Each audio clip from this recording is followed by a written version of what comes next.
Welcome to another episode of Fusion. Today, we're taking another British classic and kind of tearing it apart. Some might say bastardizing it. I think that'd be a bit mean. We're really kind of picking it up and taking it somewhere exotic. Bakewell tarts really split the audience.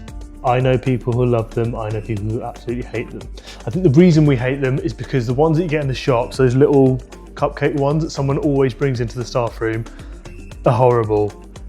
But when they're done well and done properly with beautiful pastry, they're fantastic. Now you might as well forget about Bakewell tarts because by the end of this, there won't really be any semblance of a Bakewell. But you kind of get where I'm going. We're gonna make a lovely coconut frangipane tart with an apricot jam filling and a pistachio cream cheese topping. It's not a Bakewell tart at all, is it? It's just a tart. This one takes a little bit of planning because the pastry, which we're gonna do now, ideally needs overnight to rest, or at least a good 4, 5, 6 hours. As you work the pastry, you start to develop the gluten a bit, and you need that to completely relax. This is a sweet short crust pastry recipe, and it's really easy. I think pastry can seem quite terrifying, but there's absolutely no need. Gone in with plain flour and icing sugar, pinch of salt, and this is half the weight of the flour in cold unsalted butter. Has to be cold. Pop that in. This bit here is a bit tedious. Takes a bit of time and your forearms start to hurt, but that's how it should be. We're rubbing the butter into the flour and the icing sugar. What we're trying to achieve is basically homogeneous breadcrumb consistency throughout. You can actually put this into a food processor and pulse it. It will give you the same kind of result. I just forgot to set one up today. It does take a bit of time, but it's not tough, it's simple. All you're doing is rubbing things between your fingers. That's pretty much where we want to be. It's taken me about 5 minutes to get to it. So you do kind of have to persevere. I can't be asked to anymore because my hands hurt. And you don't want to overwork it anyway. So at this stage, it won't really come together until we add a bit of moisture to it. So we're going to add 1 beaten egg. I start by just using that fork to bring it in together a little bit, just because it's a little less messy that way. And once the egg is pretty much incorporated into it, I will get my hands back involved, bring it all together until the dough comes together in a sort of in a disc. We'll cling film it and pop it in the fridge ready for later or for tomorrow. Pop the dough on there. Don't want that drying out. I will pop that in the fridge for a few hours or ideally overnight. So the pastry was in the fridge overnight. I put the same jumper on today in the interest of continuity. But I've now just told you that it's the next day anyway. So now I just look skanky, like I don't have any clothes. So the idea now is that we just need to roll this out. Probably want it to be a couple of millimeters thick. I like a nice thin short crust pastry.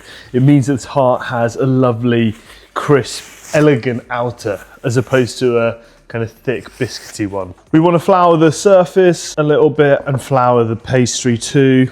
Work it slowly, push it to the sides. If it's just come out of the fridge, it will take a bit of time to really start to relax. But just try and do it methodically. I just keep turning it around because then you can get it into a circle. Using the weight of your body is how you make it easier for yourself. You got as much weight as I have behind you. It's not that tough to roll out. No, Bryn, you don't have any weight behind you at all. It's very kind of you to say. And the idea is you want to roll it out so it's bigger than your tart tin. You want a decent lip. Roll it up and lay it on your tart tin. There's always going to be a little bit with a bit of excess. Tear it off, roll it into a ball like this, pick up the pastry and use that ball to press it into the corners. Then you get a nice tart lining. Once it's all pressed in, just go around, push it in. That is how you get a nice crisp tart at the end. The beauty with this recipe is that we don't need to blind bake it. Once we put the frangipane filling in, it's gonna hold the pastry up. And because I'm using a perforated tart tin, the heat manages to get to the pastry a lot easier. It's a really lovely way to remove an entire step that we've usually had to do in tart making. I'm just gonna trim the edges, but I'm gonna leave a little bit of an overhang, maybe a centimetre. It means the tart pastry can cling to the edges and stop it from drooping down. Doing it this way means you can clean it up later and have a really lovely edge to your tart. That goes back in the fridge while we make the filling. It can cool down, the butter cools down, the gluten relaxes again before we get it baked. Pastry is chilling, so we can get on with the filling, which is a coconut frangipane. Now, a frangipane is essentially an almond sponge, so it uses ground almonds instead of flour to create a really nice soft sponge. What I'm gonna do is half the amount of ground almonds and throw in a bunch of desiccated coconut, which is this stuff. This is really common in a lot of Southeast Asian cooking, really common. You would have seen me use it in that sambal crusted rack of lamb. It's a really lovely ingredient for chutneys or sambals or even curries when it's rehydrated, but I want to use it in a completely different way. I want to use it with baking and see what we can create. I went to a mate's 30th last night and I'm feeling a little bit ropey, so I need you guys to all be very sweet to me, okay? Just tell me I've done a good job. I'm writing down there, okay? So, one of the most important parts in making frangipane is using room temperature butter. It has to be soft. Oh, has to be soft. If it's not soft, you're just not gonna get that light, fluffy texture through it. As with most batters, the first thing we're gonna do is beat together our sugar and our butter. So that goes straight in. I'm going between the 2 and the 4 mark on my KitchenAid to get that to where I want it. I want it to be nice and fluffy. Once you're happy with that consistency, it's time to add in the eggs, but you have to be very patient because we have to add them in one at a time and each one needs to incorporate fully before we go in with the next. You have to do that, all right? Now that the wet ingredients have come together, we need to combine all the dry in a bowl. So that's our desiccated coconut, our ground almonds, cinnamon and nutmeg, a pinch of salt. Make sure that's well combined. You can get different grades of fineness of desiccated coconut. Generally, what you'll find in the supermarkets is about medium. If you can, try and find fine. It's a lot easier to find that in a Southeast Asian supermarket. And then we'll bring back those wet ingredients, pour the dry straight in, and then it's just about folding it in. And that is your coconut frangipane done. What I like to do at this stage is put that into a piping bag. Makes it easier to spread a little bit later in the tart. And a little trick for filling up piping bags, get your hand straight in, get a beaker, and use that beaker as your stand. It's so much easier. It is quite a thick frangipane, that's fine, doesn't matter. Does it taste nice? Ooh, really nice texture, even before it's cooked. Little flecks of coconut, very exotic. That is meant to get a load of air out. Whether it does, I don't know. Does it make me look cool? Yeah, doesn't it? Nice. Frangipane, done. Let's have a little recap. We've got a nice sweet short crust pastry tart. We've got the frangipane made. Inside that tart, I want a nice thin layer of a very fruity jam. You can go for whatever you like. I was actually thinking this morning, mango could have been delicious. Mango jam doesn't really exist. It's not easy to get, but you can make it quite easily. Frozen mangoes, equal weight in sugar, and just cook it down. Let that cool and then spread that. That would be lovely. I didn't think about that early enough to do it. What I did think would be nice would be apricot. Apricot jam between the tart and that coconut frangipane, I think could be delicious. So you just want to try and find some half decent conserve. And the reason I say half decent is you want it to be able to spread. This stuff actually is a little bit too firm. So what I'm gonna do is pop it in the microwave for like 10 seconds and give it a good mix. It should loosen it a little bit and that'll be a lot easier to spread. If it's thick and you start trying to spread it physically, you'll tear the pastry. I don't know where I got 10 seconds from. It took about 45 seconds to get to where you want it. You don't want it too hot because we'll end up melting the pastry as well. These offset palette knives are so useful for pastry. Helps you smooth things out on something like this. I know it looks like I've gone overboard there, but once we spread it out, it will be the right amount. Nice. So really push it to the edges. Be careful of the pastry as well. Another jam that would be quite nice in this, and I did think about it, was ginger preserve. Coconut, ginger, lime, match made in heaven. It's a heavenly throuple, they say. No one says that. I'm gonna pop that back in the fridge for another 15 minutes because I want the conserve to set again and I want the pastry to cool again before we put the frangipane on, because if it's moving around a lot, the frangipane's quite thick, it'll start pulling the jam as well. It's all about patience, this one. That has chilled out probably for 10-15 minutes, not very long at all. Just enough to bring the pastry temp down and the conserve temp down. And then it's just a case of trying to neatly and evenly spread out our frangipane. This should be pretty much the right amount to get a nice even spread. Whack the tip off your piping bag. You can just dollop this on, but I find this is a lot neater. I like to work in lines, and I like to try and go as steady as I can. And then we can grab our trusty offset spatula. I've wet it slightly and just work over that. Push it into the edges evenly. You really want the frangipane to come just underneath the edge of the tart. With this recipe, as long as you use a 25cm fluted tart tin, you should get exactly that, if I've done it correctly. Big if, eh? How much do you trust me? I reckon you can trust me. I eat a lot of tarts. That is so satisfying. The reason I wet it slightly is because it doesn't stick to the frangipane if you do that. And then you get a nice smooth texture without pulling it up. That is quite stunning. Doesn't that look fantastic? We've not even baked it yet.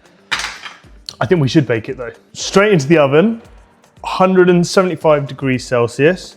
I'm gonna go 40 minutes. I'll check on it at 30, but I'm gonna go for 40, I reckon. What we're aiming for here is a golden brown top, a little bit of a soft sponge, don't want it hard, and you should see that the pastry by that point is beautifully golden brown as well. See how we go? Oh, now that has got a lovely golden brown color to it, so I'm gonna whack it out. It's golden brown on top with a soft middle, so I think we're right there. Let's use some actual oven mitts. I hate taking tarts out of the oven. I get so scared. I'm gonna drop them. Well, let's do that for now. That pastry is beautiful. Let's try and transfer this onto, smooth. You have to let it cool before you do anything. We have to let it cool before we can do any of the topping, but we do need to trim the pastry while it's warm. You get a much neater finish. I'm using a little serrated knife, essentially just going along the edge of the tart tin. And you can probably see I'm working away from the tart, away. I never pull in. See that? It should give us a nice, neat edge. Beautiful. This is a lot easier to do when it's warm. You get a much nicer, neater finish. We can't do anything to this until it's cooled, so set it aside. I'm so worried about dropping this. And then we can clean everything up and start prepping the topping for when that's cooled down. We're gonna make a lime and cream cheese frosting and let that spread over the top of the tart. And then we'll sprinkle it with some lovely chopped toasted pistachios. The cream cheese topping is simple. Cream cheese, icing sugar, a little pinch of salt. That comes together so quickly. And it takes about 2 minutes of elbow grease and you can bring that together. That's lovely. It's a little bit thick, but we haven't added in the lime juice yet, which is what's gonna give us loads of flavor. It's obviously gonna give a little bit of acidity and lift it up. I've not stopped going on about acidity in this series so far. I imagine I won't stop going on about it in my career. So hopefully, by this episode, I've drilled it into you. Also lime, coconut, exotic flavors, they all go together so well. I'm gonna start with half because these are pretty juicy.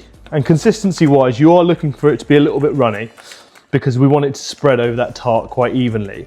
And then we will pop it back in the fridge to set. Amazing, set that aside.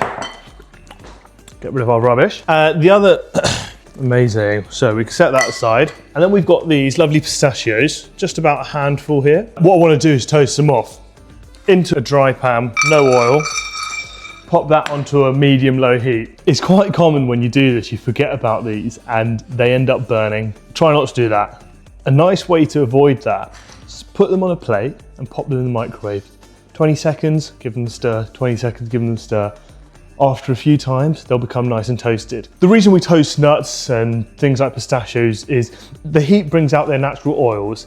That means you get the lovely taste a bit more, you get the fragrance, and also with something like pistachios, you get that lovely green coming out a little bit more. So once you've chopped it up and you've sprinkled it over a tart, it really brings it to life. Pop them on your board and just give them a rough chop. Not too small, we're not looking for a fine dice. This is there to add a bit of texture as well, it's not just to be pretty. You don't want to make it into a dust. That is cool enough. to do the finishing touches. I'm just gonna free pour this into the middle, give it a bit of a helping hand. Start with that. Got my trusty palette knife. Push it to the edge. Oh. You can just pull it straight off the edge as well. A nice even layer. Just use your thumb to gently run around the edge of the pastry. What that does is it will leave a nice clean edge, but also that thin layer of cream cheese frosting that will end up on the pastry will give it a lovely glaze. Perfect. Sprinkle it with pistachios. Oh, now it's coming to life. If you're impatient, you can pop that out now and start serving it. I would really like to just give it one more chill, because then the cream cheese will set a little bit and you'll have a nice layer. So I'm gonna be patient, you don't have to. I am a bit scared. I've always been quite scared of pastry, and I feel like I'm doing more and more of it now, and I keep pushing myself to make the pastry thinner and thinner. And one day, I imagine whilst I'm filming this for you, it's all gonna go horribly wrong. We need to take off the outer casing. Just work it away gently.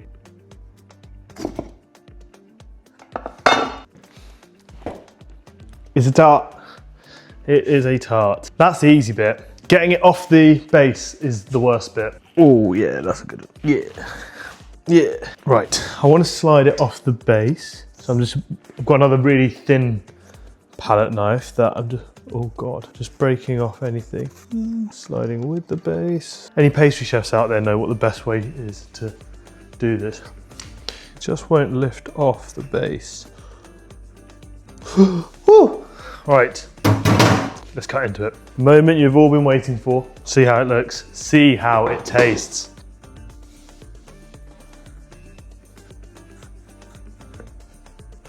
Top is still pretty liquid, but that's all right. Wow, that looks bloody good to me. I mean, check that out. Look at the definition on that. Beautiful. That is stunning. One more slice. Let's taste it. And there you have it. A beautiful coconut frangipane tart with apricot jam, cream cheese and lime frosting, and lovely toasted pistachios to top it off. Pretty happy with that. Pudding. It's a very exotic bakewell. That coconut really comes through. I think it was important to put the ground almonds in with the coconut. It gave a lot more structure, and they're there in the background, but really the main flavour within that frangipane is coconut. Absolutely delicious. Cup of tea with that, you are laughing. And the pastry, I don't know if you can see it from there, but it's so lovely and thin, and at the bottom as well, and it's fully cooked. It's not soggy. I know it seems weird not to blind bake pastry, but that perforated tart tin works really well, and the frangipane holds it all in place. So you're onto a winner. Nice. This has been another episode of Fusion. Maybe I should call the series Bastardizing Classics. Doesn't have as much of a ring to it, but as long as it tastes this good, I don't care what we call it. This is a coconut frangipane tart with an apricot jam, cream cheese and lime frosting, and toasted pistachios. Make that, grab a cup of tea, stick the kettle on. Make that, stick the kettle on, have a cuppa, and you are absolutely laughing. I hope you've enjoyed this week. Give the recipe a go, let me know how it goes. Like, subscribe, and come back next week for another fantastic fusion dish that makes the most of the flavours from all around the world.